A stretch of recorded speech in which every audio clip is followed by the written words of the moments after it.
Peppermint stars Jennifer Garner and was directed by Pure Moral. If that's how you pronounce his name, I don't know. But anyways, he was the director of the first Taken movie, and about a year ago, he made this movie, Peppermint, an action movie. It stars Jennifer Gardner, and her character's name is Riley North.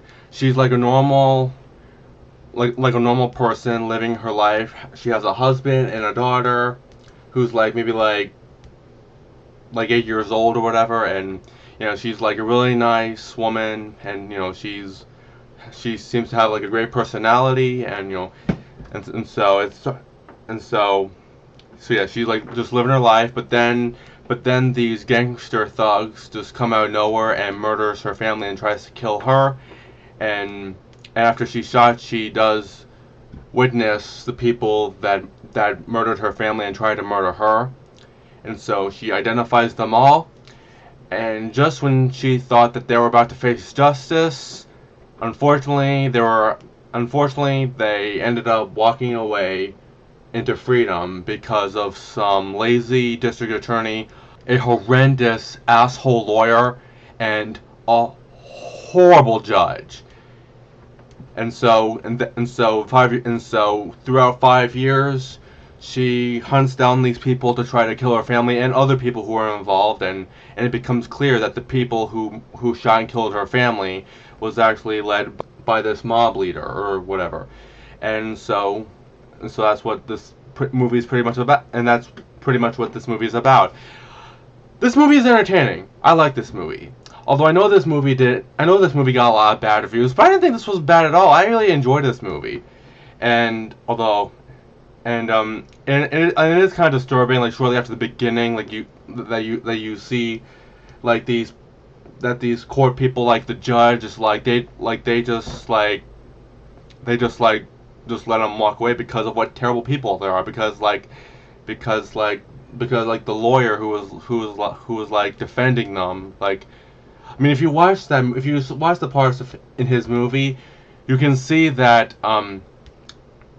you can probably just tell that he just like wants to believe that those men are innocent, and because he's someone who would always want to win a case, and because he's a lawyer or whatever, and that judge, I mean, who knows what the hell that asshole thinks.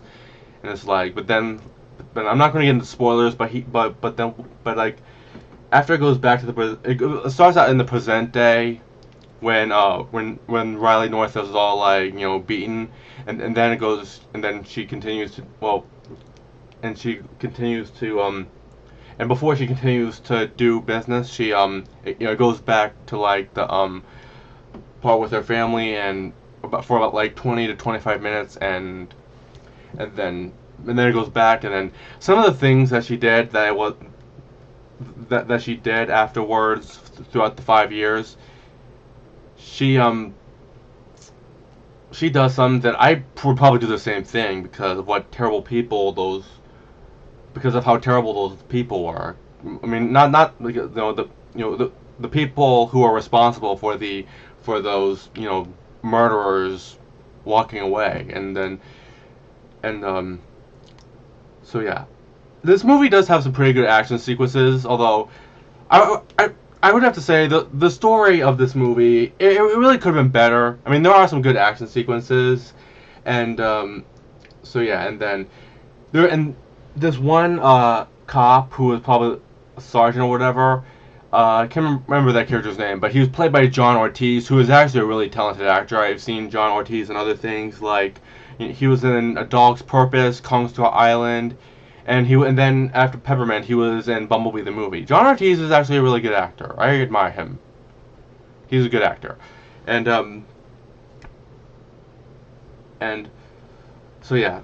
Let me go back to the main character. So like, besides getting revenge for like killing all these bad people, like she's also like a fugitive because she like does other things,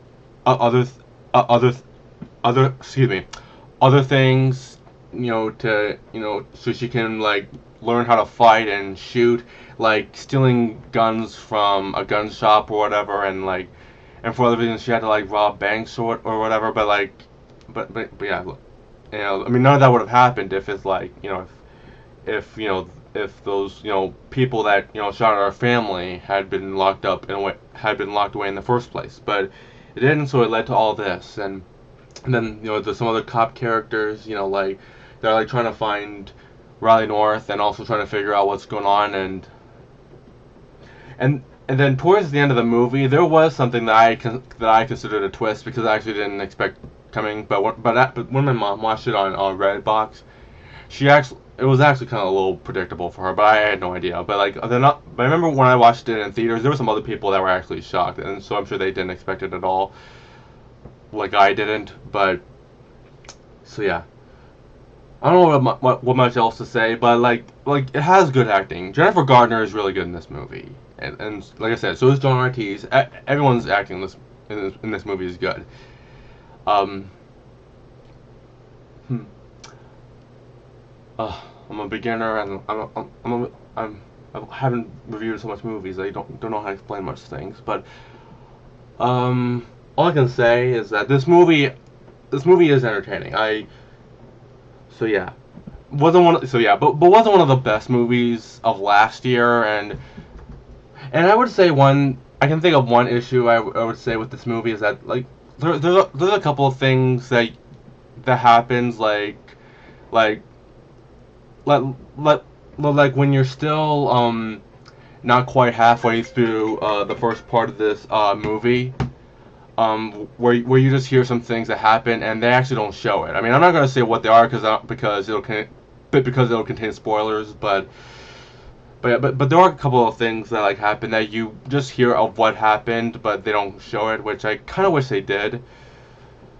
But I don't know. But then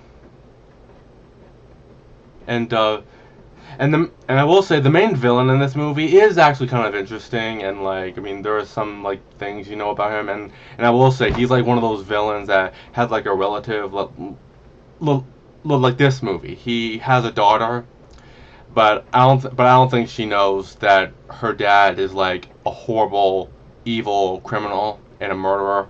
But but like you've seen that in a lot of movies. That's probably like a villain character development cliche or something. I don't know. Well, I mean, I don't know. But anyways, I do enjoy this movie. I mean, if you don't like this movie, that's fine. I mean, like I said, I mean, this isn't like obviously this is not like a fantastic movie, but I do find enjoyment out of it. It is entertaining. So, and like I said, Jennifer Gardner is really good in this movie, and and the movie was really well directed. And like I said, it was directed by the person who made the first Taken movie, which is also a really good action movie, along with Taken 2 and 3, especially Taken 2. My God, I love Taken 2 so much. But yeah, but yeah, but yeah, Peppermint. Yeah, I would say Peppermint isn't as good as any of the three. I mean, out of all three Taken movies, I just want to say Peppermint. I like Peppermint, but not anywhere near as good as any of the three Taken movies. But yeah, still, this movie is entertaining, and I'm going to give Peppermint a B-. So, thank you very much for watching. I would say that probably the earliest I'll be doing another review, or at least another video, will probably in about a week or so. So yeah, and because in fact, in just a few days it'll be my birthday. I'm turning 26, so, and then I'll be going to on a trip to Ocean City. So yeah. It should be a lot of fun. So thank you all very much for watching, and hope you enjoyed this video. And let me know, what did you think of Peppermint if you saw it? I want to know. Just comment below and tell me, what did you think of Peppermint? Do you think it's the best movie ever, the worst movie ever, in between, horrible but entertaining, or boring, or like I don't know, whatever. Just let me know what you think of it. So thank you so much for watching, and I'll see you later.